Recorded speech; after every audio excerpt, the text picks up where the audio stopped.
So I bought a Jordan Poole jersey because he's my favorite player to watch right now. Sick. And I ordered it to my New York City apartment by Oh, mistake. no. So Tough. I don't know what they're going to do. They just got a Jordan Poole jersey. Congratulations.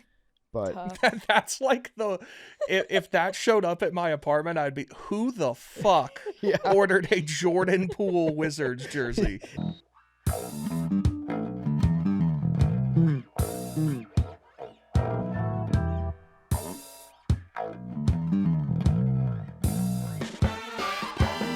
welcome back to Nanodosing. It is Tuesday. Good morning. It's November 14th.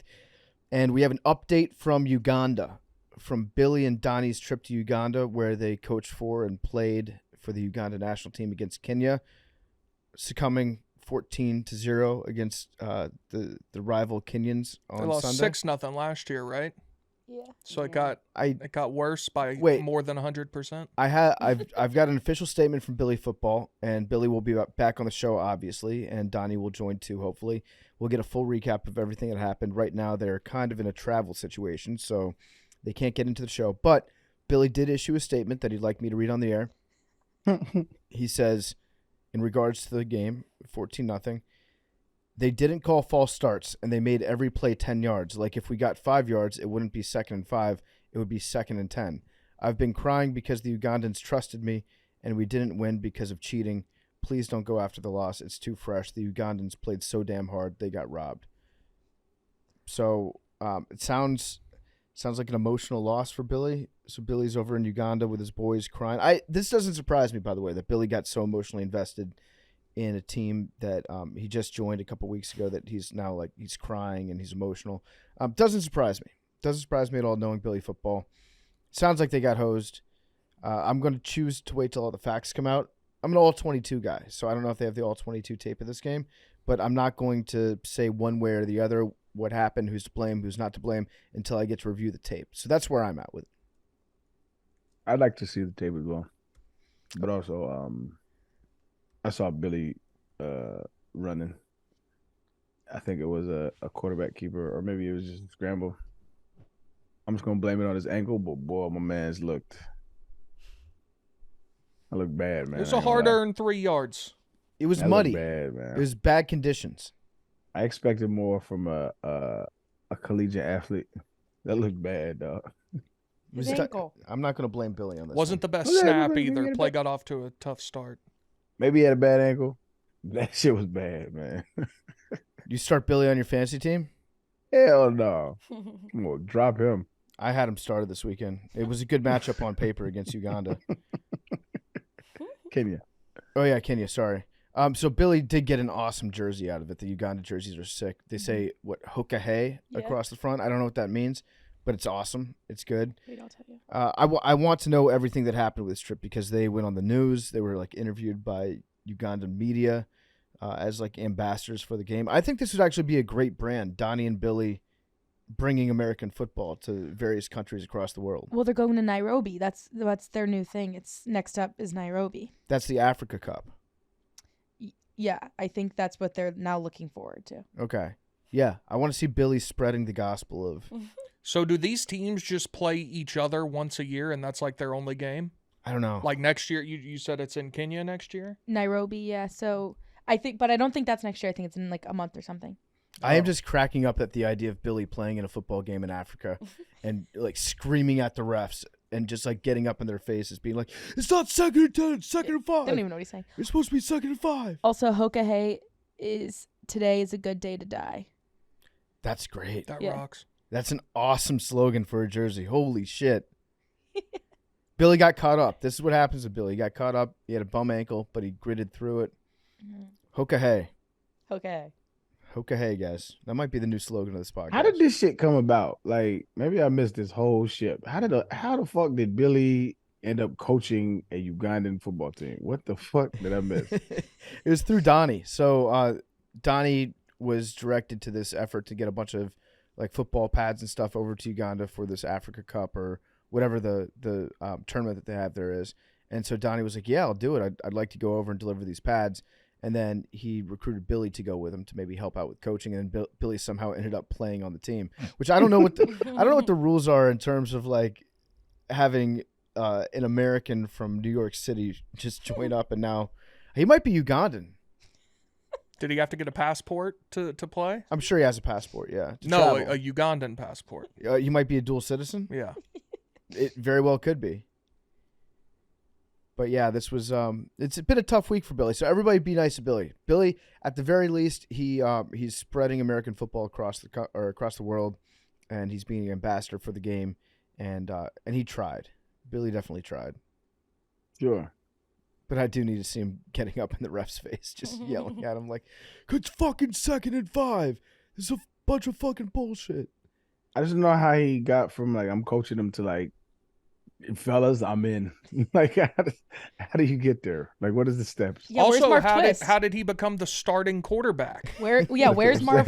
Where's Marv Twist in all of this? Yeah, poor Marv Twist. Yeah. Did Marv just get benched? Like, this is probably the game that Marv looks forward to all year long. This is like his big thing. And Marv was like, I'm coming for him again. Like, Kenya doesn't know it's coming. we've got a colonizer getting off a plane, taking his job from him. Billy J.D. McCoyed his ass. Billy hits the transfer portal. He gets over to Uganda, and he's like, "You know what? Let me see who's your quarterback. You look more like a wide receiver or maybe a running back to me. I'm more of a prototypical pocket guy." High motor. Yeah, you know what? High football IQ. I'll be a coach on the field. No, that's definitely what he said.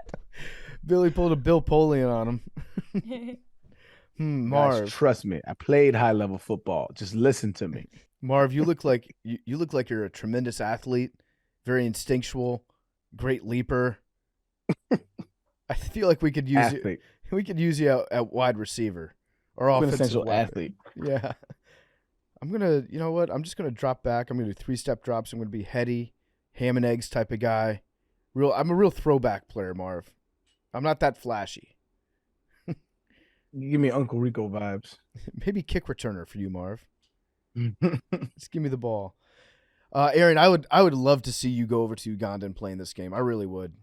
I would never in 1,000 years, bro. What if we got like a whole bunch of money together for charity? For like a Ugandan charity of your choice. No. Why must I play in a football game? Because it would be sick to see you go out there and run for like 700 yards. No, it wouldn't be. I think That's what I did for a living for 20 plus years. It's what I did. That's the difference between me and you, Aaron. I want to give back to the game that I love so much. That would be dope to coach. That'd be cool. That'd be fun. I'd like to see But- Arian coach. I'd like to see what you're like coaching. I'm a great coach, great leader of men. Would you go to Africa with Donnie and Billy for the Nairobi? What is it? They just said on to Nairobi. On to I'm not quite sure Nairobi? what it is.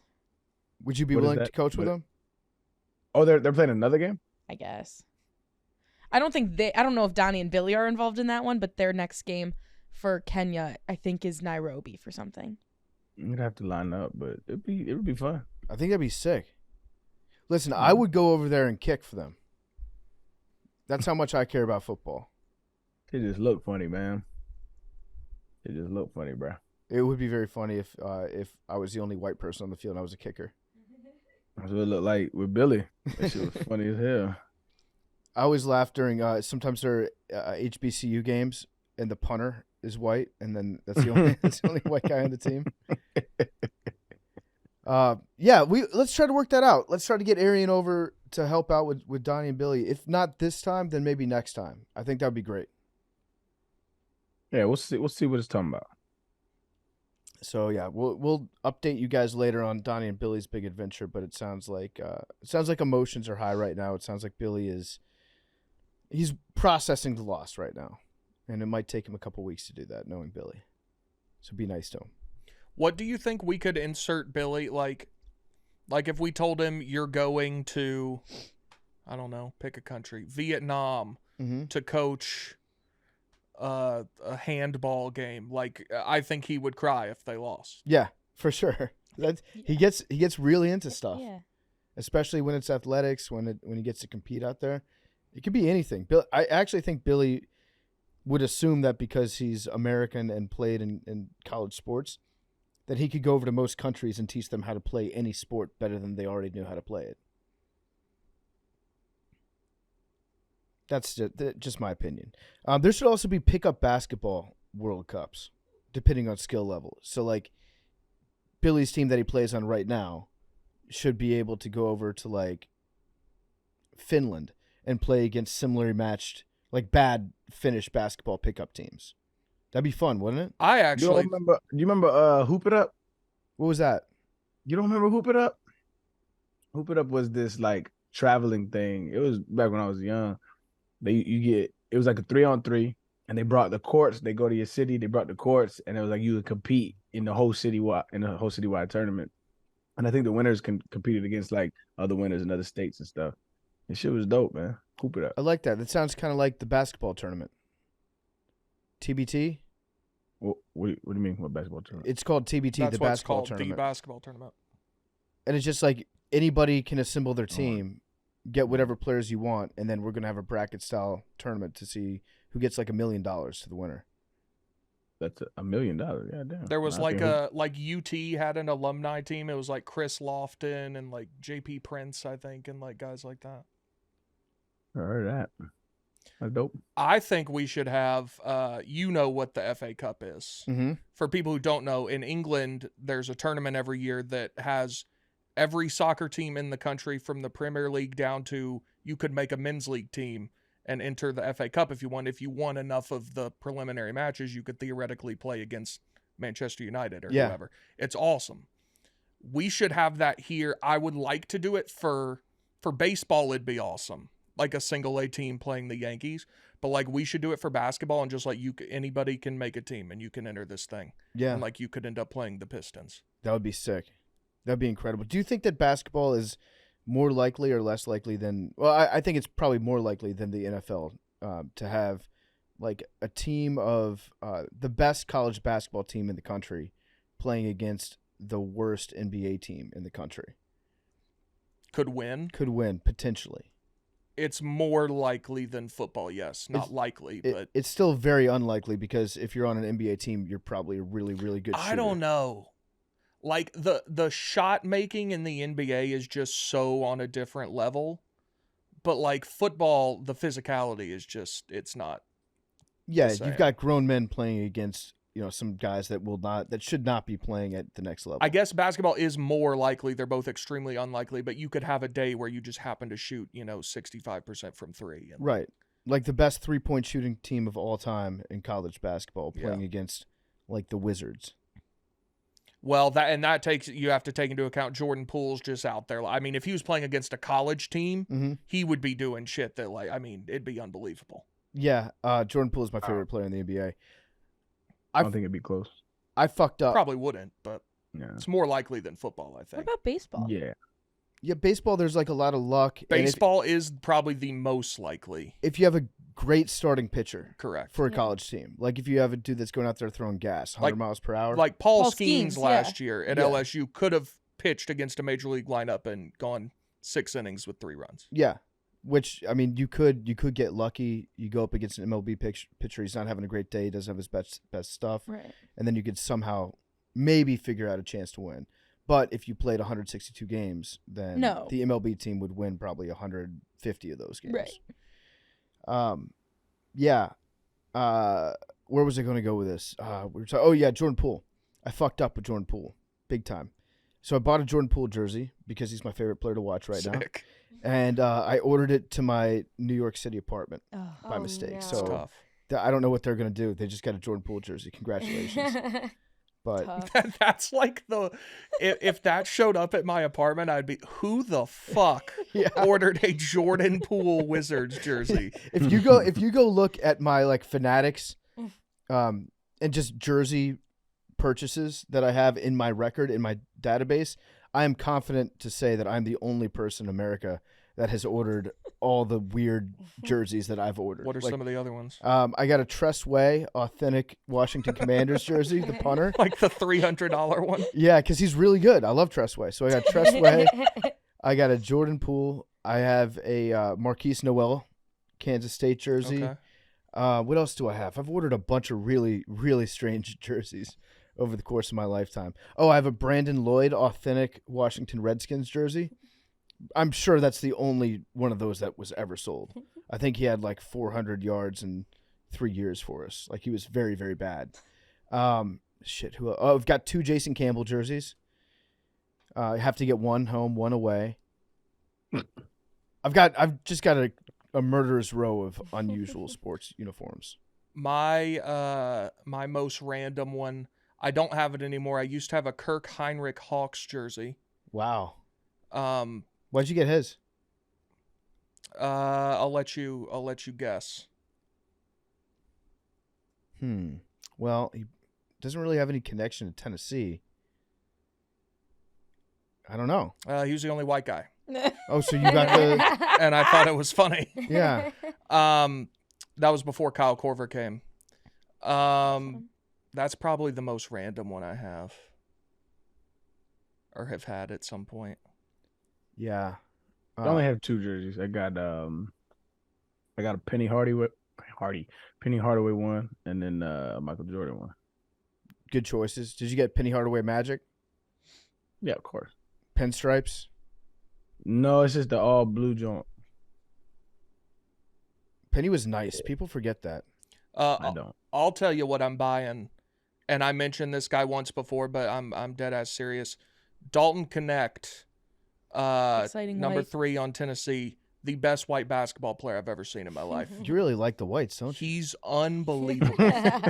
He's so fucking good. He's the best. I bet him to win The national best player of the white year. basketball players is you crazy.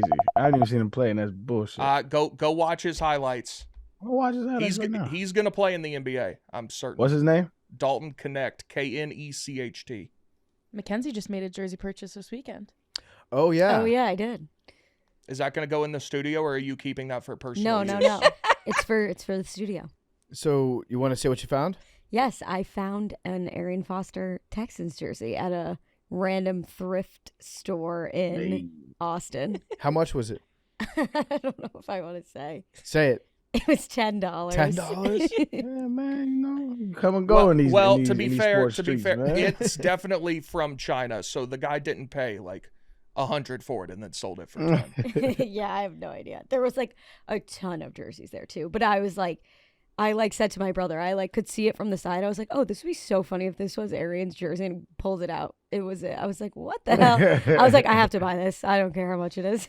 Aaron, what goes through your head when you see somebody and they're wearing your jersey? Because a lot of people say like, oh, I'm never going to wear another man's name on my back. It's like a common thing that people just repeat. I don't give a shit. Where would you want to wear? But if you see a guy, like a grown man, wearing an Arian Foster jersey, are you like, that's cool? Or is it like a little bit weird? Nah, I think it's dope. I mean, I see it a lot in the city, like in Houston. Like I'll just be driving and randomly, like every now and then, pretty regularly actually. I think it's dope. There was at one point in time there was a joke in my family because me being the atheist was like a big story, especially like in Houston. It's like just in the South that just don't happen a lot. And so there was like an ongoing joke, like if somebody had an Arian Foster jersey, they were atheists. I saw that Aaron Rodgers like snuck up beside somebody that was wearing an Aaron Rodgers saw jersey that. this weekend, tapped him on the shoulder, and the guy turned around. They took their picture. You need to do that. I want to see you like find a guy wearing an Arian Foster jersey and go up, tap him on the shoulder, and recreate that picture. I've taken pictures of people doing it like while they're walking by, like you know what I'm saying. Like I think I'll see if I can find one. But I've done that shit before for sure. When you see him and you take their picture, you're like, hey, it's me. Nah, I just be letting people live, man. That you would make that person's day, though. I know what you're saying because it's kind of uncomfortable to be like, hey, that's my jersey. That's me. Here I am. Yeah, it's really weird, actually. It's kind of. I get both sides. I get it would be cool for the fan, but it's also like, kind of full of yourself. Yeah. I can just appreciate it from afar. Like, that's dope. I appreciate it. Yeah, I understand that mentality, but I think you would really make that person's day if you went up to him and you said hi. Very possible. Spread the love. There's like a video every Halloween of like that goes viral. I forgot when it was, but it was like Freddie Freeman and like a little kid in the neighborhood is wearing his. He's like, "Are you me?" And like I genuinely don't think the kid knew. He was like, No, the kid had no idea who yeah. he was. He's like, and then Freddie Freeman's like, "Oh, let's take a picture." And the kid was like, "Okay, whatever." He's like, stranger danger. Yeah. Get away from me. It's very funny. Yeah, I think. Have you ever worn your jersey? Nah. I would get dressed up for Halloween as Arian Foster if I were you. I would wear like the pants, the cleats, shoulder pads, helmet. Nah. That'd be weird. It might be. Actually, it'd be very weird. You're right. All right, let's get into some of the topics we got lined up today. First things first. Congratulations to Jimbo Fisher.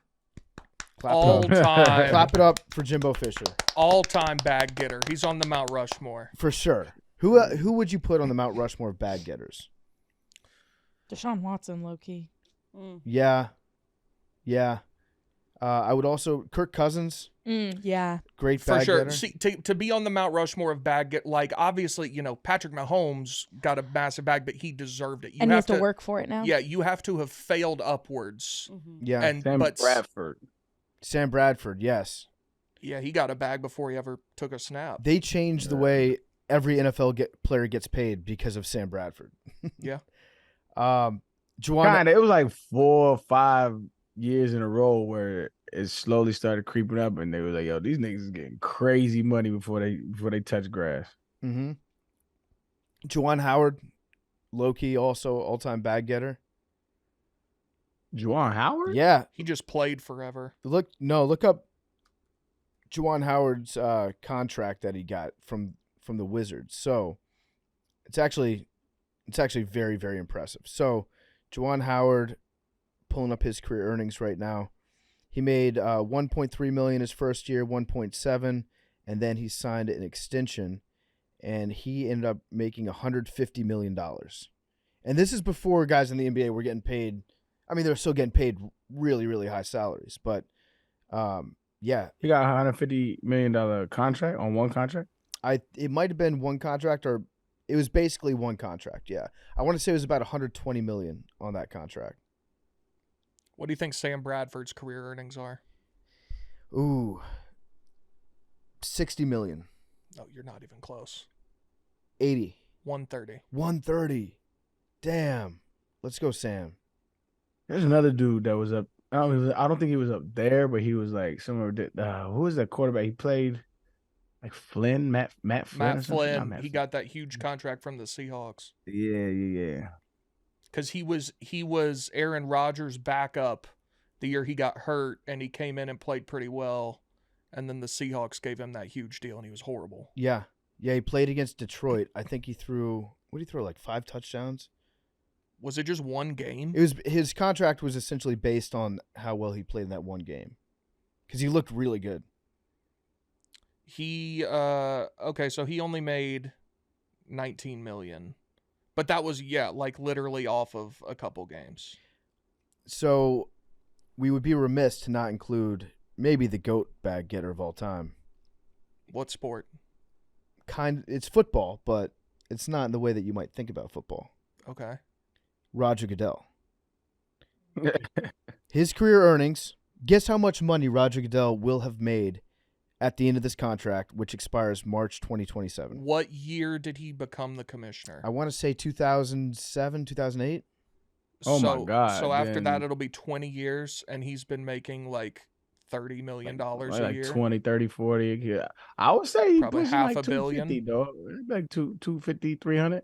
Oh, 700. $650 million. Get the fuck out of here. Yeah. Just suck ass. Yeah. Get this nigga out of here, man. That puts you on the God. Mount Rushmore for sure. Absolutely. Roger Goodell is almost going to become a billionaire telling players, hey, you owe me $15,000 because your socks Have are you too seen high. Because some your of the- socks are too low. Are these real? Like the fines I keep seeing on Twitter, are those real? Like, have you seen some of these? No, which ones? I mean, there was one, I want to say it was Josh Jacobs. It was some running back, literally just the most basic football play you've ever seen. Like, he just runs into the pile, kind of lowers his shoulder a little bit, trying to get an extra yard. And he got fined like $20,000. This is all based off of like protecting themselves against future lawsuits. But they come from like these weird Twitter accounts, so I don't know if they're real or not. But I see players tweeting about them, so I assume they are. Yeah, when you see a fine like that for a play where you're like, that doesn't look that bad, it's all based on liability. So the NFL paid out a shitload of money to players because they had ignored the concussion crisis for a very long time, and they tried to bury some of it. And so they were found to be liable for that. They paid out the NFLPA a bunch of money, And then moving forward, it's like everything they do, they have to leave a paper trail behind them showing that now they care about player safety. So they'll fine a running back $50,000 for like lowering his head on like a normal football play. So that way, if they get sued in the future, they can say, look how seriously we took player safety. We were fining players for initiating contact with their heads. So like it's all the lawyers have really made that go way, way, way up. Motherfucker so grimy, dog. Motherfucker is so grimy, dog. I was in recent talks, and I'm going to like work on a documentary about all the grimy shit they've done, how they hit it, the doctors they've used, how they've like basically robbed dudes that have post like workman's comp, shit like that, insurance, all this shit. Like, fuck them niggas, man. Tell the truth. Tell the truth. Come on, Goodell. 650. Jesus. I mean, whew. There's nothing that I wouldn't do for $650 million. Oh yeah? No disrespect. But yeah, I would do. I think anything. You do anything. I think so. Bestiality? Well, shit, never mind. You already do that. Okay, Arian, here's the thing. Would you? Arian is obsessed. It's sick. It's disgusting. Arian is obsessed with sending pictures of people kissing their dogs on the mouth to our group chat. I've done it 3 times, bro. Accompanied by the dogs licking their own ass. How many times have anybody else in that group chat done it? None, because You're all obsessed. y'all probably let dogs kiss your mouth. That's You're obsessed with it, Arian. Everybody think that shit cool. So I think it's funny to watch y'all look at the picture and be like, come on, man. I think you're the one that likes it. That's what I think. I love that you let dogs kiss you in your mouth. I think it's hilarious. I don't let my dog kiss me in my mouth. I let my dog kiss me on my face.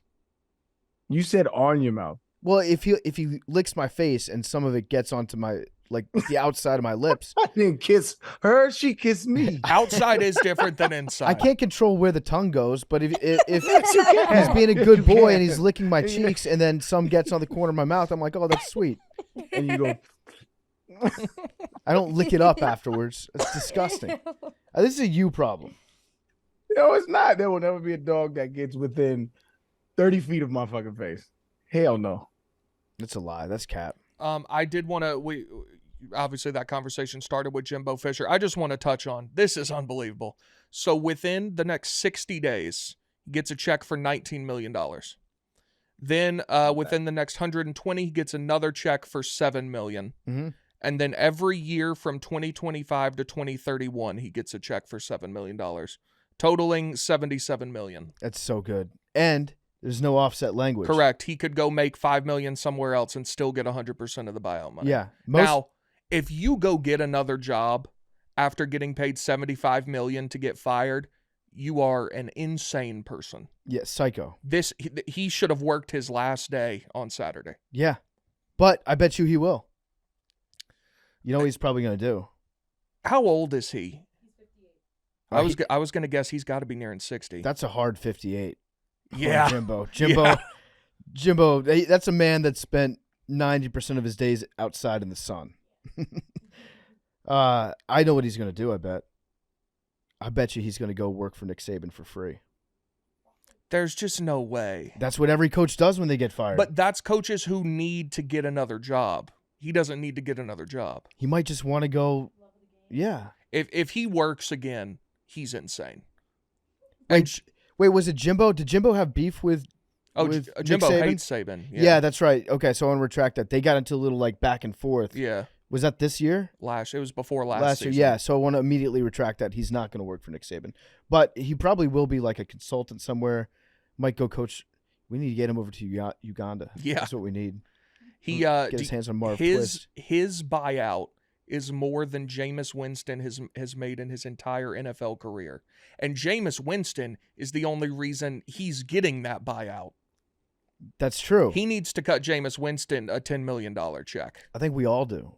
So Jimbo, he goes to A&M, right? They poach him from Florida State. They're like, we are committed to winning. We want to build something here in College Station. They give him a pretty good contract. And then a couple years ago, they give him a crazy extension. For almost making the college football playoff in a fake season. Yep, because of COVID. And it just so happened that Ed Ogeron got fired by LSU right around that time. A&M was terrified that Jimbo was going to go home to Baton Rouge. I actually don't know where Jimbo's from originally, but he was the coordinator at LSU for a long time. The Tigers were trying to get him. They were batting their eyes. There were conversations going on behind the scenes. So A&M did a panic move to make sure that he did not go to LSU, gave him an extension with the most lucrative buyout in the history of college football. Now, you might ask, what are some other college football buyouts? Some of the larger ones in history. Do you know what the second biggest is?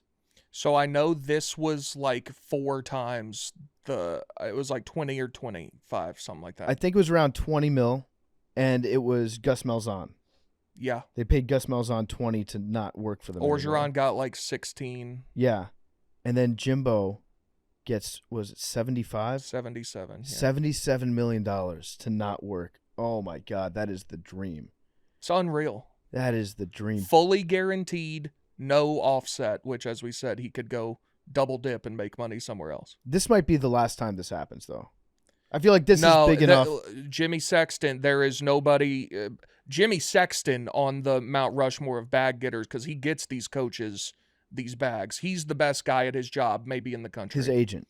Yeah. Yeah. He represents every coach they're represented by Jimmy Sexton. He might be better at his job than anyone else in the country is at theirs. I just have a feeling that at some point the colleges are going to push back and say, we don't want to. You would think, but they're not, because that's just what the going rate is now. Yeah. Not Jimbo's contract, but just like the insane buyouts. So you might ask yourself, how can Texas A&M afford to pay this guy $77 million to not coach? And then also they're going to have to go out there and get a new coach, pay that guy, and maybe even write a buyout into that next guy's contract. So they're going to have to fund a new buyout and a new salary while paying a $77 million buyout to Jimbo Fisher to not be their coach anymore. The answer is oil. Texas A&M has a shitload of oil money. They control, like, the alumni of A&M control almost all of the Permian Basin in West Texas. So there's a lot of energy money flowing through College Station. I put a target price on the cost per barrel of oil. I said that if it reached $90 per barrel, then A&M would pony up and be able to afford Jimbo Fisher's buyout, because if it's $90 a barrel, you've got A&M alumni walking around everywhere with just way more money than they will ever be able to spend in their life. It did get up to, I think it hit 90, and it dropped back down recently to 70 or like 77, I think. So the oil isn't even that, like, they're just pissed off at Jimbo Fisher. Did you see the check that they presented at halftime the other day? Yeah. It, like, the boosters or whatever presented the university with a check for $160 million, and they had agreed on Thursday that they were firing him this week no matter what. Mm-hmm. So they knew he was getting fired, presented the university with a $160 million check at halftime of his last game, and then fired him on Sunday morning. Oh, my God. Which is hysterical. Yeah. I mean, this is college football, baby. College football is... It's the best sport in the world. I don't understand how anybody has a sport that they like more than college football. It's also so funny because if you're a prominent booster to any of these schools, you think that you're in charge of the entire operation. And at AM, they kind of are. I mean, at most big-time schools, there are 2 or 3 guys who are. Yeah. So good for Jimbo Fisher. Great for him. Probably going to go play some golf. Go to the lake, fucking just enjoy your life. What would it take for you, Big T? Buy out your contract here at Barstool. I mean, what do you mean? Like, wait, if you were... Like, I would, at this point in my career, I would rather have a job. It depends what the number is. Well, yeah, if you want to give me $77 million, I will, as Ed Orgeron said, what time you want me gone and which door you want me out of. I feel like for, I mean, 7 figs. Yeah, $1 million. Is that your buyout? Yeah, I'd leave for $1 million. Okay. I mean, you got to, you got to think how long is that gonna, but you could start investing that now and be, yeah, for $1 million I'd go. Also taxes. Right. That's the other thing with Jimbo. I'm not sure how it's going to work, but I don't think state income tax on that, right, with Texas? Yeah, so how does that work if I believe he has a house on Lake Burton in Georgia. I believe I'm correct. Every in coach saying has a house in right. Georgia. Yeah. No, they all live on Lake Burton. So I think he has a house there. So let's say he moves back there permanently and just lives in Georgia. Where does the money get taxed if it's coming from Texas A&M? Because but the income would have technically been earned in Texas, right? Texas. But if he's getting it in 4 years, I don't know how that works. I'd So- like to. It's wherever it was earned. Is it? That's what you would think. Mhm. That's what it is. But does it count like when the contract was terminated or when he gets it? Everything I've ever made, even like say I made an investment in like 2015 that didn't come to fruition for like three or 4 years. To my knowledge, I get taxed. I think it might have been different. I think capital gains taxes are different, actually. Tax codes are. Yeah, I don't know how highly- that works, but Yeah, I don't know, but I think if because he technically earned it in Texas, Mm-hmm. and so capital gains tax I think they have a different code. So I'd have to ask my dude. I mean, people go to school for that shit. I don't know. either way, he'll be all right. Yeah, I think he's gonna be just fine. Now, who's A&M gonna hire? I would love to see one of these spineless jellyfish fucking coaches one day be like, you know what? I got way too much bread for the little ass work that I did. And they give some of that money back to the players that they rolled for it. I would love to see one of these jellyfish motherfuckers do that, but they won't. Well, that's what I said. Jimbo owes Jameis Winston a shit ton of money. Yo, all them motherfuckers, man. Nobody fucking go see nobody pay no money to go see nobody coach, bro, except for Dion. He might be the only. That might be the exception to my rule. Nobody goes to see the football team coach, bro. They go see the players play, but Dion actually, people do be going to go see him coach. That's actually kind of wild. Would be an appropriate amount of money for him to give back to players that would make you be like, okay, Jimbo's a good dude. 60% of it. Whoa. That's high. How? He didn't do, yo. You understand how little coaches do, dog? Well, he clearly didn't do much because he was trash at A&M, but I said he should write Jameis at least a $10 million check to make Jameis's career earnings more than his buyout. Mm-hmm. Yep. I would agree. Now, if you're A&M, who do you want to hire? I think they'll go after Lane.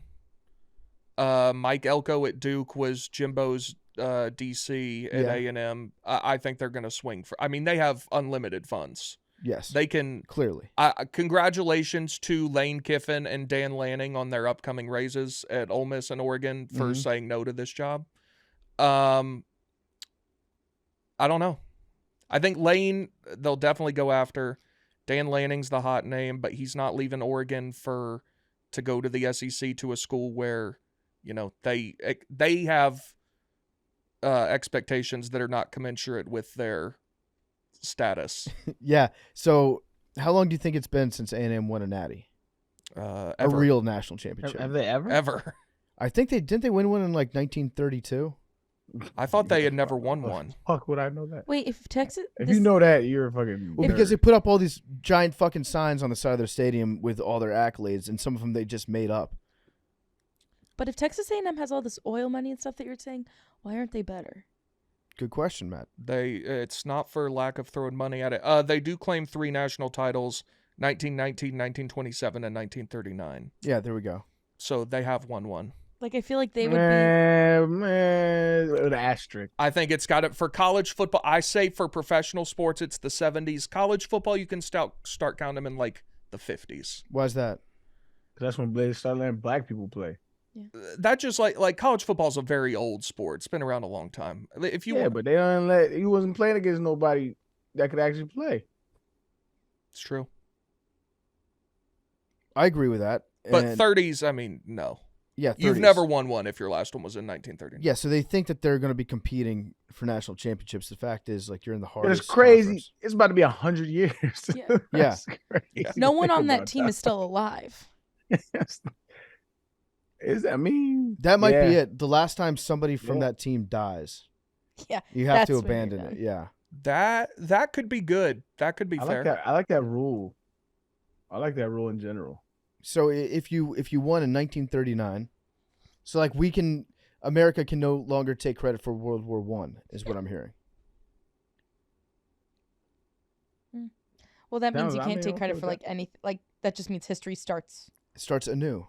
like So- like a new leaf. So if you're 1939, Means you were born in like 1919. yeah, let's say 1919. You'd be Sister Helen or not Sister Helen. Sister Jean. Sister Jean's age. Yeah, you'd be 104. Yeah. Be 104 right now. There might be one person that's still alive. Kicking. The 1939 Texas A&M team had some huge victories over some schools you may have heard of. Oklahoma A&M, big win to open the season. They then played Centenary. A big road test in week 3 at Santa Clara. They won 7-3. Followed that up by playing Villanova at Tyler High School in Tyler, Texas. Then they played number 5 Tulane, number 13 SMU, Arkansas, Baylor. So they did have some real schools later in the season. That SMU game was a tough one, 6-2 win. Oh wow. What the fuck? Defense was stout that year. 1, 2, 3, 4, 5, 6 shutouts. It's impressive. All right, so we'll put some they have respect any on All-Americans? I'm sure they had to have. They were Tommy Vaughn was Moser was a good player on that team. I feel like Jimbo Fisher should be named. You know what I'm saying? Like that's a good name for back then. Yeah. Jimbo Fisher. One thing that you have to love about this sport is college football is the only profession in America where a guy named Jimbo can get $77 million to stop working. It's awesome. Pretty cool. All right, so A&M, I think that they should go out. They will go after Dan Lanning. They're probably going to go after Lance Leipold, right, from Kansas. I don't know that he's a great coach. I don't know that he's a big enough name for them. Elko, I agree with that, from Duke. They also have a history of going to the pros. Didn't they get Mike Sherman like 20 years ago? I saw, I want to say it was Andy Staples put out his list. He had Dan Campbell on there. A&M guy. Is he? Yes. So that would be why he was on Dan that Campbell, big A&M guy. list. But you're not leaving the Detroit Lions to go to A&M. It takes a special kind of person to want to go into college football and spend the rest of their life there. It's such a worse lifestyle than the NFL. Agreed. You have no days off. Yeah, you got to recruit. You have like 1 week off a year. Yeah, it's a very, very tough job. But if the price is right, I don't know what the Lions are paying him. I can't imagine that they're paying him a whole bunch of money. I mean, he's got to be making $7-8 million at least. I don't know. Which is probably what you'd make at A&M. For a first-time head coach and the Lions, and they're the only team that wanted him, he might not be making that much. They need to make NFL coaches' salaries public. Agreed. We get everybody else. The deal is estimated to be around $4 million per season, Okay, so if A&M doubles that, which they could. A&M, you can name your price at A&M. clearly. They'll pay Belichick to A&M. Let's start the discussion right now. How long do we start having a conversation about Belichick? Well, I think we're having it. We're having it. Do you want to have the conversation right now? I was talking about people in the football world. Like, are we still like he's football royalty and shan't be touched? I think people have started to question. Did you watch the game, Arian? No, I actually watched zero football this weekend. Did I? I don't think I did. The Patriots game was it was painful. It was very painful. It was early in the morning. It was over in Germany. Mac Jones looked like a toddler. Bailey Zappi came in. They ended the game on a fake spike that he threw an interception on. Bill O'Brien, your guy, Bill O'Brien. Actually, can we drop that in the group chat? I want to get Arian's reaction to Bill O'Brien yelling at Mac Jones on the sidelines. Bill O'Brien just snapped. Where can I find that video? If you just search for Bill O'Brien, Mac Jones, he just snapped on him because Mac Jones threw, I think, the worst interception I've ever seen in my life.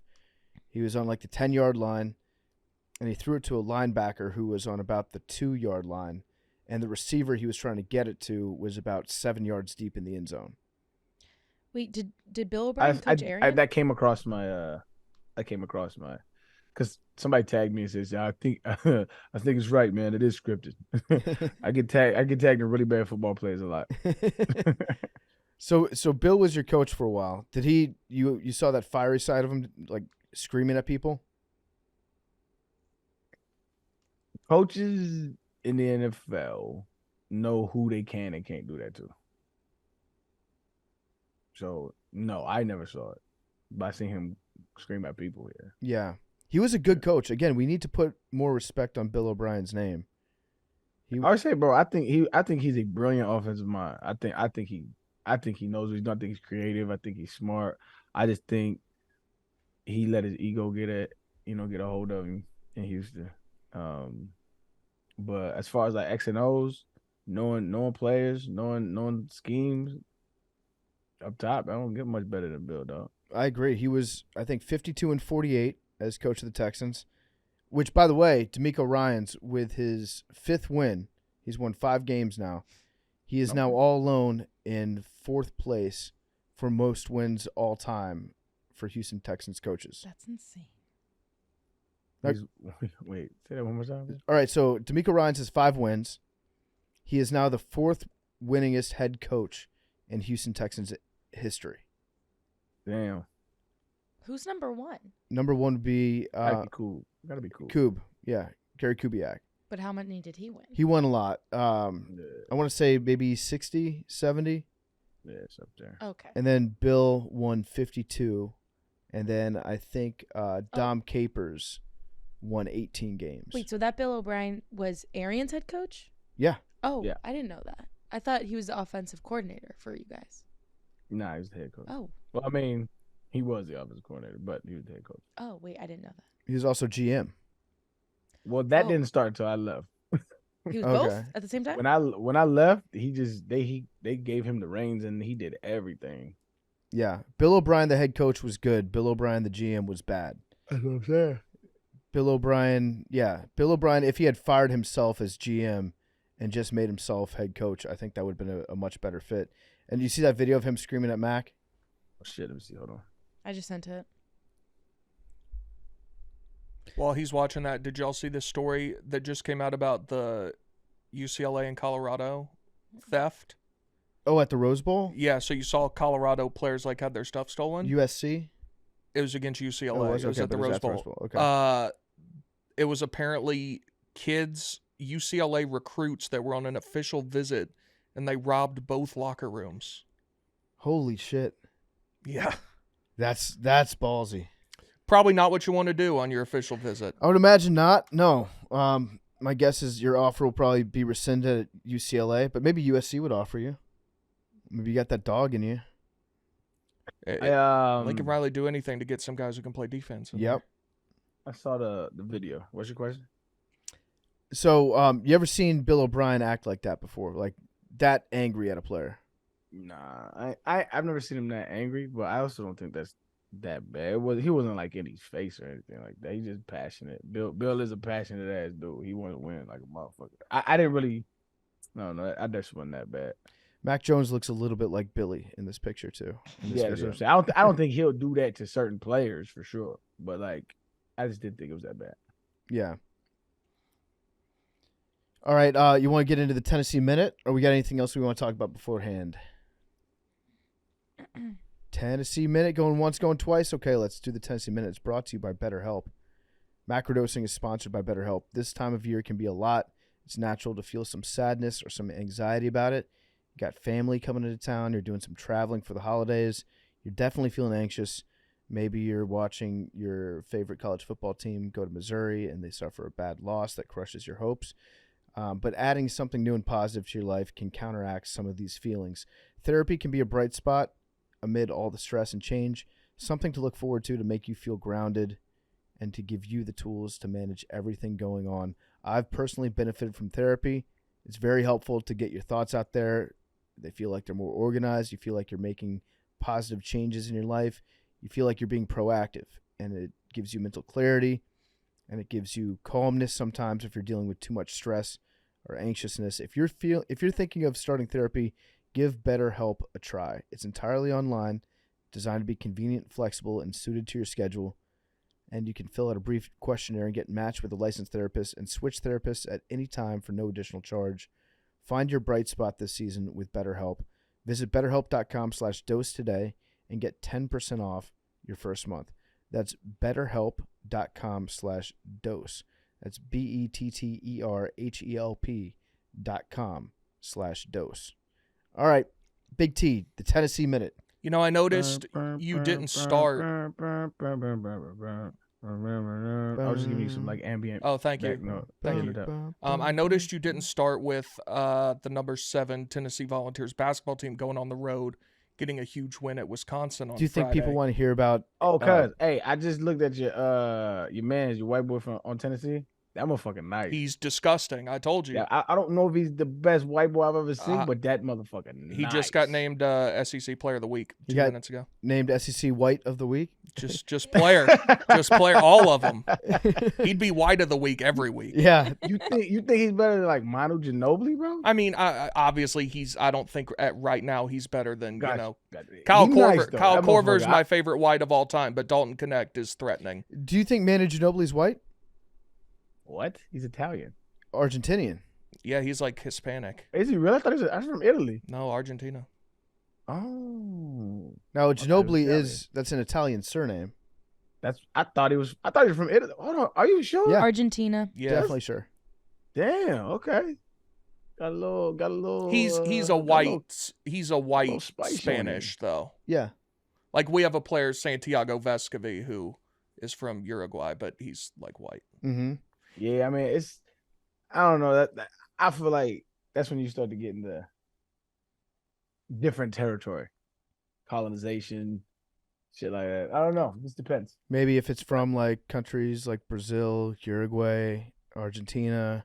That's what I'm saying. Maybe there's some migration from Central Europe. Yeah. That took place around the half century. Really like beer and pretzels. Yeah, interesting. There's a lot of accordion music being played. Yeah. Down there. Who would you say is the best white basketball player of all time? Larry Bird? Bruh. Oof. Yeah, I would have to go Larry Bird just on the strength. My generation, white chocolate for sure.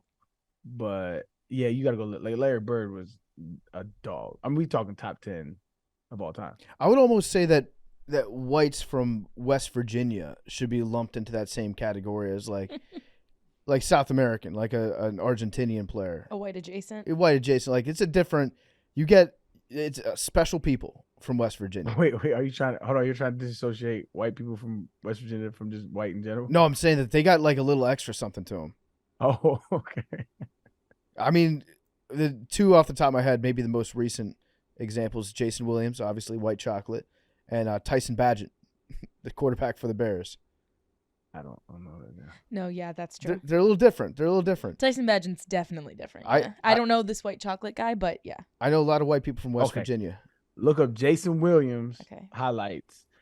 He had every kid in America. I guarantee you tried this shit, PFT, to do the behind the back elbow pass. Yep. Every kid in America. You're talking millions and millions of kids try the behind the back elbow pass. For sure. Everybody. And you know what's crazy about that pass? The dude that he passed it to didn't even make the shot. That's how monumentous that moment was. Did he he play on did the that shit, Wait, did he play on the and Magic? nobody remembers that nigga missed his shit. I think he got fouled, by the way, but still, this is like that pass was that amazing. Because the guy that caught it had his mind blown by it. He was like, "What'd you He just didn't- do?" He did not expect that shit. Nobody did, bro. We was like, fam, this was before like DVR and shit. So like we had to talk about it at the lunch tables. Yeah. So, but then that highlight is just. Was you around for that for Big T, or did you know what basketball was? I know who he is. That I wasn't like. I mean, he played like early 2000s. Yeah. 1998 to 2011. But look up the elbow pass. Wait. I know what you're talking Have about. you not seen that ball? Yeah, that's Yeah. infamous. I'm looking Maybe greatest NBA pass of all time. Wait, let me look. Oh. Oh, Best that is so pass- cool. Best pass of all time. Wait, does he pass it like to himself, kind of? Yes, he passed it to himself and then flicks it off his elbow behind his back to the dude that's behind. That's just like the Wait, creativity. yeah, they don't make that point. Dog. Creativity is. it's just unbelievable. Larry Bird Unbelievable. had some really good passes too. That is really But cool. I'm talking about nothing like that. Okay, so there's another pass, not as creative, but maybe more impressive. Magic Johnson's like 50-foot bounce pass that he threw with one hand. Hard. That was a great pass too. Great, beautiful pass. Absolutely. Yeah, I still got to go with the white chocolate one. Yeah. And you know who, relatively, now we're talking about white basketball players, relatively, I'll put up there in my top 3 white basketball players of all time. Pistol Pete. Yeah. GOAT. Wait, who's that? Pistol Pete changed the game for y'all, for real. Agreed. He was awesome. Yeah. He was a great passer too. Maybe the best college Unbelievable. basketball player ever. I agree. They named the arena at him. He averaged like 40 in college. Yeah, real sick. Yeah. Who else was there? I just had one great white that I was thinking about a second ago. Dirk. one great white. Dirk, yeah. Kevin Love. Kevin Herter. Kevin Herter. Kevin Herter. Yeah, he's in the conversation. Kayvon. I don't think Kelly Kevin Olynyk. Love's in that conversation. We've got a lot of great players. Matt Harpering, maybe the whitest white of all time. Matt Harpering. You know John Stockton. Yeah, John Stockton's up there. In 3 years at LSU, Pistol Pete averaged 44 points over all 3 years. That's crazy. Yeah, I think he's definitely my number 2. That's not. Without a 3-point line, by the way. Yeah. incredible. All right, so you've got an exciting white. You're a big fan. Oh, dude, this Congrats on your white. this basketball season's gonna be awesome. But I'm actually gonna watch. He made me want to that shit. oh, dude, Is he's awesome. Is he the best player? Is he the best player on the team? Yeah, Yeah, he okay, started 'cause I was at, like- he started at a JUCO, then went to Northern Colorado, and then transferred this year. I'm mad we only get him for 1 year. What about So they got a squad then. Like, Yeah, they're number 7, but this week, people came out with their like power rankings and stuff, and several had us number 1. what's his name? Dalton Connect, Dalton K-N-E-C-H-T. But people are going to get mad. Tennessee also played football, which is a game that gives a lot of young men brain injuries and stuff like that. It's not, it's not what you want to be following. It's definitely not a sport that you just said like 5 minutes ago was the best sport to ever be created. and they Okay. lost badly. So That was disappointing because I thought that they had a path to the Natty. Yeah, what happens now? I thought it wasn't crazy. that was ruined when Georgia beat Ole Miss anyway, so it wouldn't have mattered. But You told me that it wasn't crazy. it wasn't insane. In retrospect, do you think it maybe was a little bit insane, No. knowing what happened this weekend? Well, that was a weird game. If Jalen Wright doesn't fumble going in to the red zone at the end of the first half, we're up 14-10 instead of down. And then they went down and kicked a field goal, so we're up 14-10 instead of down 13-7. Then in the second half, it all just fell apart. They played badly. They're an 8-4 football team. They're going to go 8-4. Joe Milton, not what we thought he was going to be. Not what we hoped. Yeah, they're an 8-4 team. It's fine. It is what it is.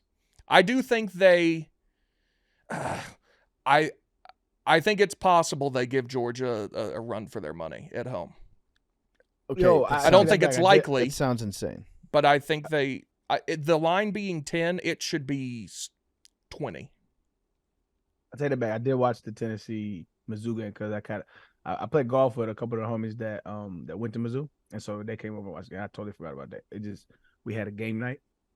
Y'all ever had a game night as adults? Mm-hmm. Like you come over, like you know what I'm saying? Like you play board games and shit, like with a bunch of the homies. Great time. Anyway, so I'm watching the Tennessee game, and at what point, Big T, do you say, "All right, it's time to see Young Boy behind him"? Oh, I've said that for. I mean, I understand because as of last week, we were still theoretically like they could have won the East if Georgia lost, whatever. Mm-hmm. At this point now, though, like, I've been told that the team loves Joe, and they're regardless of if Nico might be a little better or not, there would be a mutiny if Joe was benched. Mm. But at this point, like, you can't. Well, but now it's so late. You can't throw him to the Wolves against Georgia. That can't be his first game. And then once you get to the last game, I mean, what's the point? I wish he would have gotten more reps this year for sure. but at this point, it's kind of your bet. Like your now, bet's kind of made. He's a redshirt freshman. If I'm, or this is his true freshman year. He has played Oh. He played against UConn. Didn't play against Austin Peay because we played bad in that game. He played against Virginia. I think he's played in 3 games so far. So he could be a redshirt. Yeah. What's your synopsis? I ain't seen him play a snap. I think he's going to be really good, but I wish he would have, gotten more reps throughout this year. I think he should. They kind of have to play Joe at least for Vandy. I would love if he played the bowl game. Like, tell Joe, thank you. We appreciate everything. Go get ready for the draft, and let Nico at least play that game. But Yeah, if I'm Joe, I don't know why I would even play in that game. Why would you play in a bowl game? yeah, so if Nico can at least get one full game against we'll play Minnesota or somebody in the Music City Bowl and beat the shit out of them. So let him go play that game. And then we roll into next year. 12-team playoff. We're in the playoff next year. Yeah, the 12-team playoff is going to be so awesome because you're never out of it. Well, you are, but most teams, if you have 2 losses, your season is like, okay, we're fucked. I am still in principle against the idea of 12. I think it's insane, but it will be. Tennessee should make a 12-team playoff at minimum once every 3 years. Yeah. And minimum. I think every other year should be your expectation. So why are you against it? Too many I just teams? think it's too many fucking teams. Do you like college basketball? Yes, but the college basketball postseason it's designed for the best teams to not win. It's the most intentionally volatile postseason that exists, which is why it's great, and that's why people love it. But it does not produce the best teams winning usually. Mm-hmm. I still think that the best teams will win in college football. More so than basketball, for sure. Yeah. So I'm sure it'll be great and it'll be entertaining. 4-12 is a huge leap. Yeah, there are going to be some blowouts for sure. Oh, yeah. Big time. Are they cutting any regular season games off? No. See, this that bullshit, man. Like, who's 12th ranked? Like Missouri. Missouri's a good team. But, like, if they're playing Georgia, they'd play number 5, so they'd play right now that'd be like Washington or Oregon. I think Oregon would mop the floor with Missouri. They might. Do the first 4 get a bye? Yeah. Okay. Oh, we had another play that we need to talk about a little bit here.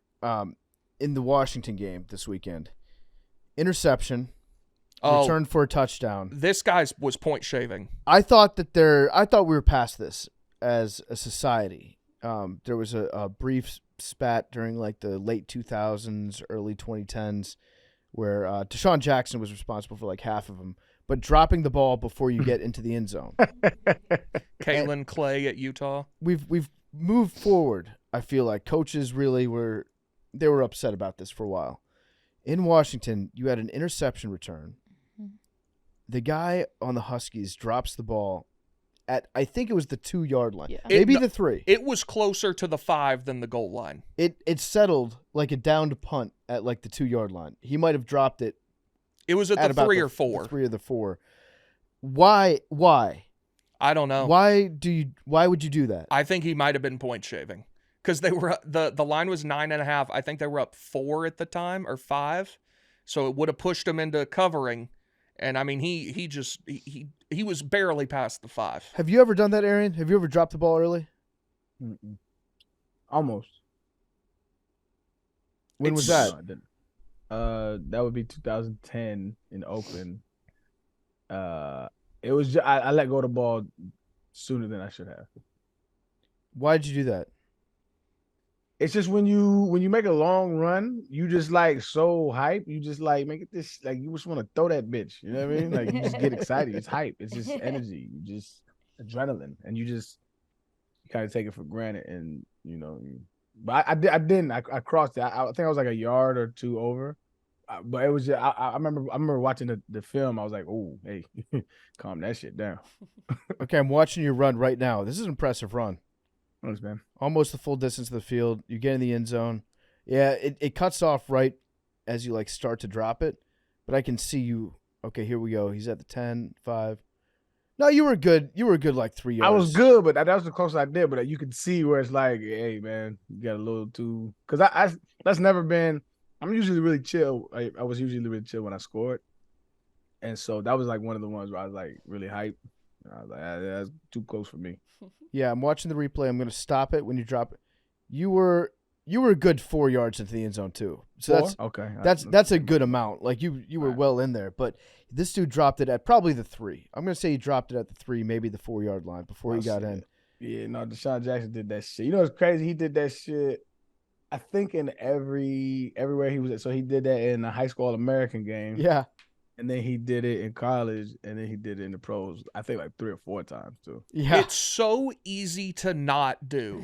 Like it's not like if you have a problem fumbling and like guys, are trying to knock the ball out of your hand and shit. Like all you have to do is just not drop it on purpose.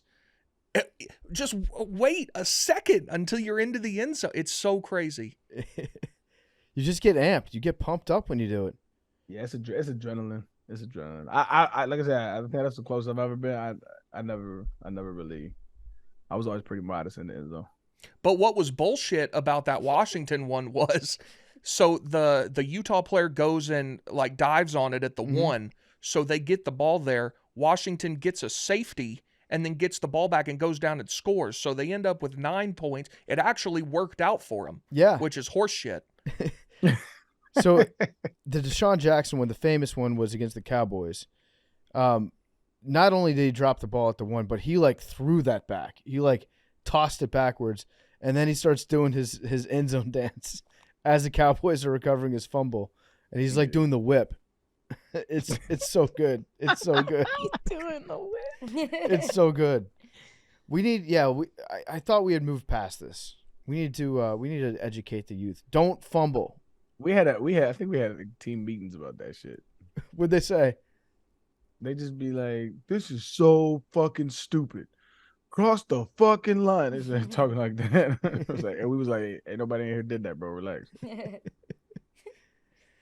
Yeah, kids, if you're listening, I'm a better football player than Deshaun Jackson is, in between the 1 yard line and the goal line. That's just a fact.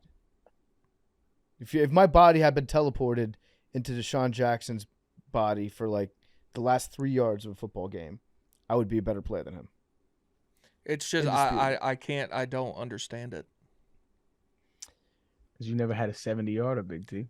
Chuck the ball 30 yards into the stands. That looks cooler anyway, and you'll cross the goal line.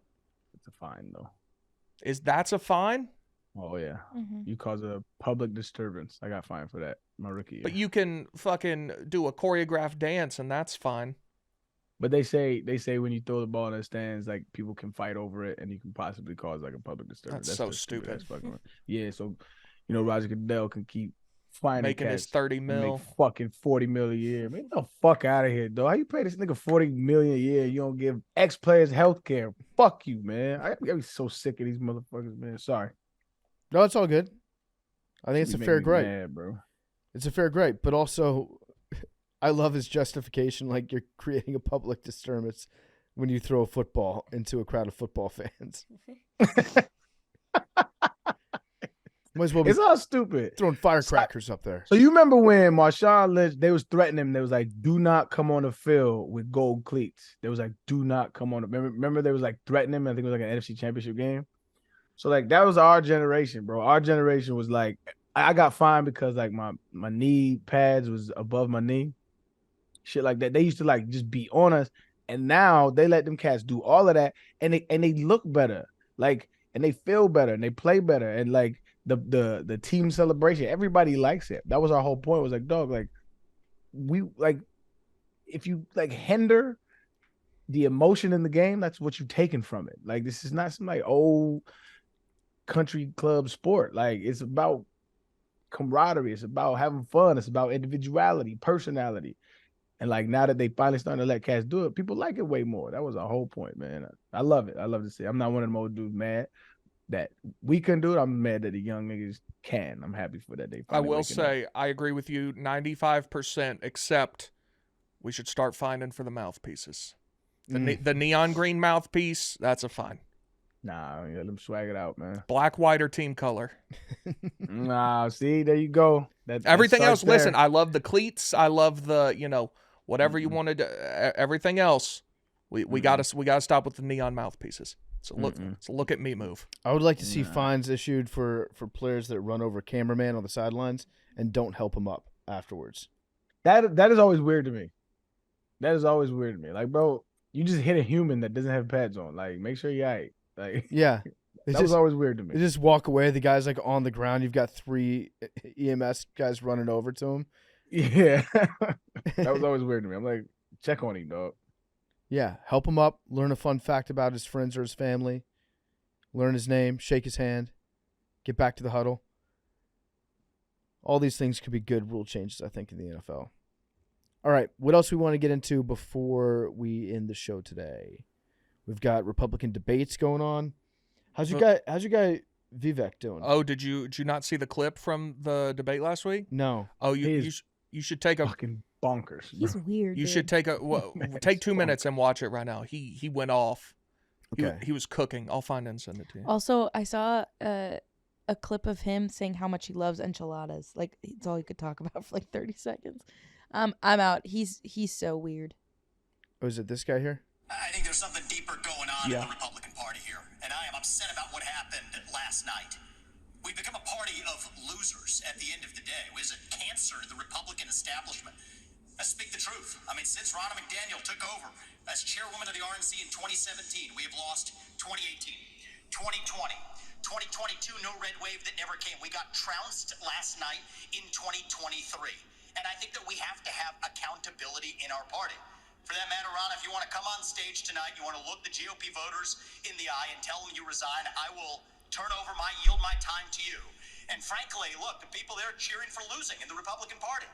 Think about who's moderating this debate. This should be Tucker Carlson, Joe Rogan, and Elon Musk. We'd have 10 times the viewership, asking questions that GOP primary voters actually care about and bringing more people into our party.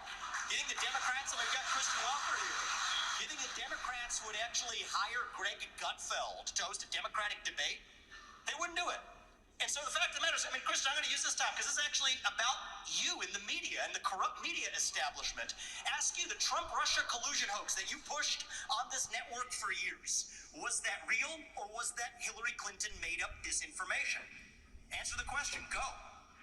Go off, King. This is how we get our country back. What are you saying? Accountability because He's the this goat. media rigged the 2016 election. How are They you rigged saying the 2020 shit? election with the Hunter Biden laptop story. And they're going to rig this election. Your time is up. Accountability. Let me turn to That's how we unite this Governor country. Christie. He also had a He went after Shorty daughter too, bro. Like, he a weirdo, fam. he had You a see that one? I did. I forget exactly what he said, but it was to Nikki Haley. He It was also about because she wants to like ban TikTok or whatever the case might be. Oh, And yeah, she- yeah, yeah, and yeah, she- And he was like, "Well, your daughter's on it." Like, yo, calm that shit, bro. Like, he calm did. that shit. He had a great line. He said, if you want Dick Cheney in 3-inch heels, we've got 2 of them on the stage, which was a vaguely misogynistic reference to Nikki Haley, but it was more so a reference to Ron DeSantis and his. Have you seen his shoes? Yeah, his shoes or something. Yeah, he's wearing heels. Yeah, he sure is. The cowboy He boots. trying to look taller. Oh yeah, have you seen this? Mm-hmm. Yeah, he's wearing shoes that like the toes go like it. He's wearing heels. This is another tweet from, is it Vivek? Vivek. On day 1, instantly fire 50% of federal bureaucrats. Here's how. Deal. If your social security number ends in an odd number, you're fired.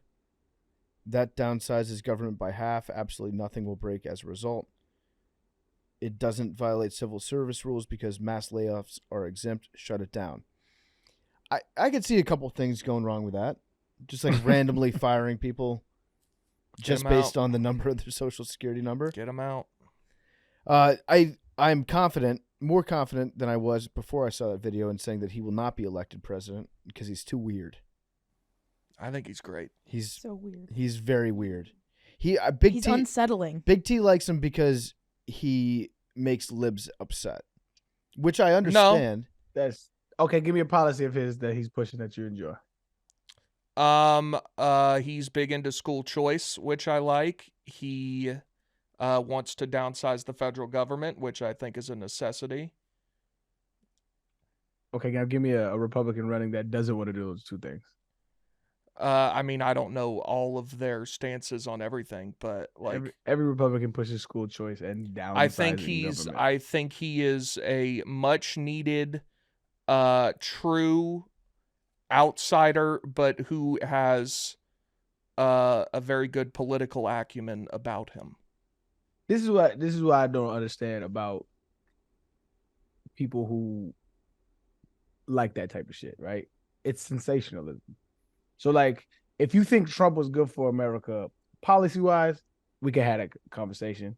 That's a different conversation. But if you think Trump was good for America by his rhetoric, like, we just live in two different realities. And so when I look at Vivek, he's just the watered-down Trump. Like, he took a page from his playbook and says, I'm just going to insult people. I'm going to talk shit. I'm going to speak truth to power. And that divisiveness is nowhere near, like, what a leader, quote unquote, leader of the free world should be. It should be like a calm voice that wants to sow discord, because that's obviously what we are as a country.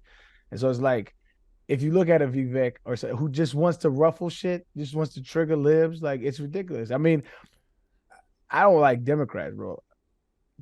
Pretty much in the same camp. And so, like, when I look at the other side, to me, like, I don't know, man. I just don't understand. Like, how could you want to why do you want the chaos? Why is that you do have to run a different campaign in the primaries than you would in a general election. You think he's going to be more diplomatic in a general election than the primary? I mean, define what you mean when you say diplomatic. Like, how I think adults should handle politics at this stage in the game, given all the social media and all our past and the hurricane we just went through with Trump and Biden and Hillary. Like, to me, as adults, we need to sit down and discuss our policy differences without all the weak ass jokes. Because all the jokes are corny, all the jokes are whack. It's just for clicks. It's just to ruffle feathers and get traffic. I don't think he's anywhere near what Trump was. I agree. He took a page out of his book, but it's the same. It's the same shit. You insult and you dig up dirt. It's the same playbook for years that has not worked. Why is that appealing? I just don't understand why it's appealing. Like, as a man who to me, you're not confrontational, Big T, right? Like, you don't strike me as a confrontational human being, right? I'm very confrontational when it's warranted. Right? You said what? When it's warranted. I mean, you don't strike me as a confrontational human being. On the micro level, if that's how you is and that's how you operate, why on the macro would you feel confrontation would be like, should that, like, that should be trickled down? Like, we need confrontation to shake this shit up. The shit is shooken. Trump shook it. Mission accomplished. Like, now we need peace, if that's what we really want. And that's what kills me about politics, is we're such a Christian country. I don't think any of these motherfuckers ever read Jesus' words. Peace, dog. I actually want peace. If you were a Republican, though, at this point, who would you like? DeSantis is a kind of a weirdo. Like, I think he's governed effectively, but he's like kind of a loser weirdo. Trump is Trump. Like Nikki Haley. Nikki Haley is fine. I think she's done fairly well for herself in the debates, but like, she doesn't get me excited. I would like to have a president who isn't like openly antagonistic towards 50% of the people that live in the country. That would be nice. I don't know that those exist anymore. It would be nice, though, wouldn't it? Joe Biden's antagonistic towards 50% of the country, and he barely knows when he's awake. I don't know if Joe. So I've been thinking about that because There's Joe. no way you can see that as true. Joe is. Oh, he said things about like Trump supporters and stuff. Yeah, I'd say. But there's got to be some kind of like objective way you look at this. Like, I don't like Biden. I think he's. Whatever. We know how I feel about Biden. But if you think his discourse is the same as a Trump or a Vivek, I didn't say that. Well, that's what I'm saying. Like, it would be the same if he was cognizant of where he was. Put that aside. I'm talking about his rhetoric towards, because you said he's also like that towards 50% of the company. I think if you make certain statements in general, yes. But Joe is fucking it's just he be chilling. Like, and a part of me appreciates that, but I'm not, like I said, I'm not a fan of him. I should preface that with that shit. But it's like you have to acknowledge that him poking is not like the Republicans are poking right now. There's a difference, though. But one's president and one's not. Okay. All right. I mean, I think we just disagree on reality. Then. I That's think fine. I think Biden is openly antagonistic of Donald Trump. Yes. And of people that he sees like just follow whatever Donald Trump speaks as being the gospel. He's definitely openly antagonistic of that.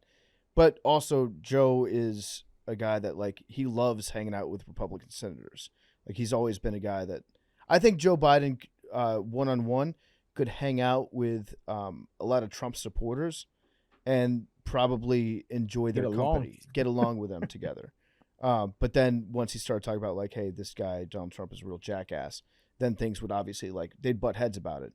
I don't think that he hates Republicans. He's in fact like the knock on Joe Biden when he was at the Senate for a long time was he would work like more closely with Republicans than he would with Democrats. Well, let me read you what he says about Republicans. Okay. MAGA Republicans just don't threaten our personal and economic rights. They embrace political violence. They refuse to accept the will of the people. They threaten our very democracy. Yeah. That's flagrantly untrue. He's but no, that's not. You're not a MAGA Republican. He's not even talking to you. That's like Republicans say that. Mitt Romney says that, right? Like they're talking about a specific set of people who believe no matter what Trump says, it's accurate. That's what he's talking about. He's not talking about Republicans who voted for Trump. He's talking about people who, no matter what, Trump is correct. And it's just patently false. That's such a small portion of people that you if that's the case, you shouldn't even use the word Republicans. Like those are just Trump zealots. That's not true. Well, there's a lot of them that are in Congress now. Exact. That was my next point. Like Marjorie Taylor Greene. Yeah, Matt Gaetz. Matt Gaetz. Boebert come on the podcast. But the those Freedom people Caucus have the Freedom Caucus megaphone. is huge. They just got the speaker out. Like they have a megaphone for the Republican Party. Like the GOP, a lot of the GOP is there, right? Where I would say the moderate or the majority of GOP voter does not, agree with a lot of their sentiment. But that's where the party is. And that's why Hillary spoke to it as well. And I'm not a fan of Hillary as well, but like she was adamant about the same thing as that. Like you have to admit that there's a difference between like Trump supporting people who like no matter what this dude says, he's correct, versus like a Republican that you know. Yes, I do like, agree with that. I do agree with that, which is that's why who Joe Biden is. Would you acknowledge that that's who he's referring to, and he's not talking about all Republicans? If you're referring to that very specific subset of people, you shouldn't even use the word Republican. But they are though, because that's an infinitesimal percentage of people. I don't think it's infinitesimal, but it's a small minority. But it's a minority that needs to be acknowledged. But this is what I'm saying. When Joe Biden criticizes that, you don't think that it's an entirely different conversation than when Trump criticizes fucking name it what and how he criticizes it. Yeah, I don't love like everything Trump says. That's my point. There's a difference. And if you want to, if we want to have an honest conversation about like diplomacy and like actually having peace and sure you can pull a soundbite here and there from a contextual conversation of Joe Biden. Again, I don't like Joe Biden, but like there's a difference in how he carries himself versus how Trump carried himself. In which, if you really want peace, you would err towards more somebody. If you talk about policy, let's talk about policy. Like there's plenty of Republicans that will, push the same policies as Trump, but it's the rhetoric that drums up this like political discord that I'm just tired of this shit. Like I don't see how it's beneficial. Like I don't see how Vivek is beneficial towards, because no matter how you feel about the shit, 50% of the country ain't gonna like you. So like, why not vote towards like some kind of peace, bro? I don't know. We could have a policy discussion too, because Trump unveiled. I don't know if this is a brand new policy that he's going after, or if he met with some foreign world leaders and he liked the cut of their jib, but he's now campaigning for the death penalty if you're a drug dealer. which is something. I don't know. See, some of the stuff, like, I don't know if he actually believes that or if he says it because he knows that people are going to go nuts and people are going to be pissed off. And then it's easy to be like, look, this is the source of our problems. The fentanyl dealers, which I agree. If you're selling fentanyl and you kill somebody, you should be charged with murder. I agree with that.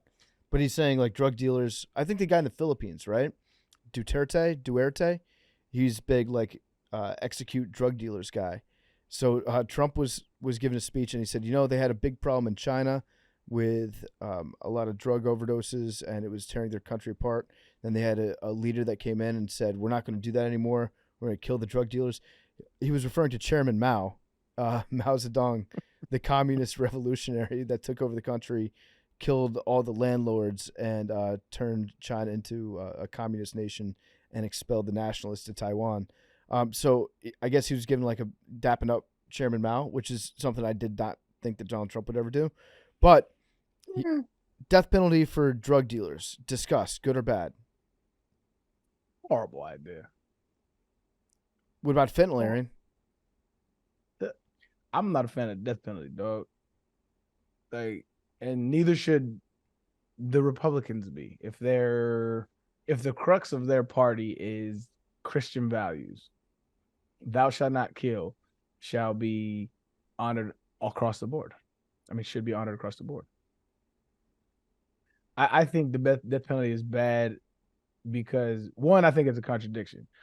How you gonna kill somebody to show people that killing people is bad? That makes zero sense to me.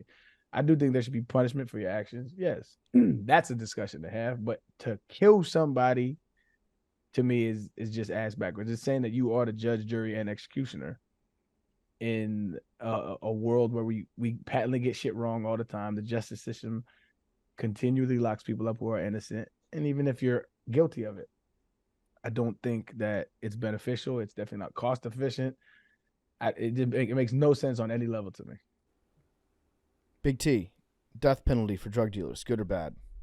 I'm against the death penalty for the most part in general, so that seems like a fairly... Didn't DeSantis has peddled that too, right? Yeah, I think that trickled down maybe. Or he, I think maybe it was just for like fentanyl. He made it easier in Florida or something. Yeah. Something similar. Yeah, I do think you should be charged with murder if you sell fentanyl to somebody that doesn't know that they're buying fentanyl and then they die. That to me seems like murder, right? Maybe. Manslaughter at the very least. Yeah, manslaughter maybe. I don't know, because it depends on the intent. Did you intentionally? I guess you could. Yeah. Right now, all I'm saying is I'm looking at the prediction markets right now for who's going to get the nomination. Trump is by far in first place. Oh, he's absolutely. Haley is in second place, distant second. So the way that you do this, you buy shares in a candidate. Trump's at 74 cents a share. Nikki Haley is 16 cents a share. Ron DeSantis, 10 cents. Vivek is 5 cents. Mike Pompeo, 1 cent. I would buy stock in Nikki Haley. I feel like out of that group, she has the biggest opportunity to be a realistic nomination. I want to see what's going to happen with your guy, Big T, if it's Vivek against Trump in a debate. Because, like, how is Vivek going to disagree with anything Trump says? Well, I think he's taken the smart approach of not alienate, like praising Trump to not alienate his supporters and potentially get them on his side. But if he was going up against him, obviously I think he'd say something to the effect of, President Trump was such a great president, had all these great policies. Mine differ slightly. Here's, but is that a formula for winning? It's like, I don't know. This guy was really good. I mean, Trump's never going to do a debate against him, so it doesn't matter. That's probably true. What could you even say, though? You could be like, you're great. Your ideas are great. My only problem with them is they don't go far enough. Well, I think he would say something to the effect of, he would have to say, we've seen Trump against Biden. Yeah. Didn't go well. How tall is the wall, Mr. Trump? Your wall is 11 feet tall. Mine is 11 and a half feet tall, sir. Respectfully. That's what you're getting that's the Vivek difference. Build it up. I mean, yeah, it's going to be Trump. Yeah, it was not even a question. How are his court cases going? I don't know. There's too many to keep track of. I always think that he's just gonna things are gonna work out for him in the end. Yeah, That's kind of how it goes with him. 100%. He's just gonna show up and be like, "Yeah, I waited it out long enough. It took care of itself." I know. You know what's so crazy about this man, bro? It's like I saw this one thing where he was like talking shit about the judge and the whole court process and the DA and all that shit. And so the judge put a gag order on him. And so he like flipped that as like, see, they're trying to take my free speech away. And it's like gag orders are such a normal part of court proceedings because they don't want it to turn into a circus. But he's like, and this, his followers just eat that shit up. Like, look at them, they're taking away his free speech. And it's like, that boy, if anybody knows how to play victim, it's Trump, dog. This shit is hilarious. Gag order. That sounds hot. We need to come up with a different phrase for gag order, don't we? That's crazy, dog. You wildin'. Trump's like, choke me. All right. Well, that was Nanodosing. We'll be back on Wednesday for a show Thursday. The new studio. In the new studio. Very excited. This is our last show in a temporary studio. Yeah. Excited to get to the new desk. I might cry. I might cry too. It's going to be like watching Taylor Swift. Hey, put my jersey on the chair. Oh, yeah. Put my jersey on a chair in my absence. And we'll have an update from Donnie and Billy hopefully on Thursday's show. Hopefully Billy's back. Who knows? He might have to take like a sabbatical. You might need a mental health break after this one. Yeah. Did you see the video that Donnie tweeted of him at the pool? No. It's just Billy blasting country music and just downing beers at the pool by himself. Oh, it sounds like he's going through it. Poor Billy. Also, his sunburn is so bad. Like, his Whoop tan line is insane. Why didn't he wear sunscreen? He said he didn't want to wear sunscreen in Uganda. Like, he made it like a point to not wear it. It's so that's so what bad. you needed the most. What? Yeah. I think, no, he just was like, I want to be tough like these guys. It's on the equator. Yeah. That is not the Thousands of years of evolution on you, brother. The lines are like hard lines. His Whoop tan line is actually like concerning. Yeah, but there's several videos of Billy just drinking beer at the pool by himself. I feel really bad. Are you watching it? I'm gonna pull it up right now. It's I like feel so bad for Billy. Like, he got so invested. All right, we will see you guys on Thursday. Love you guys.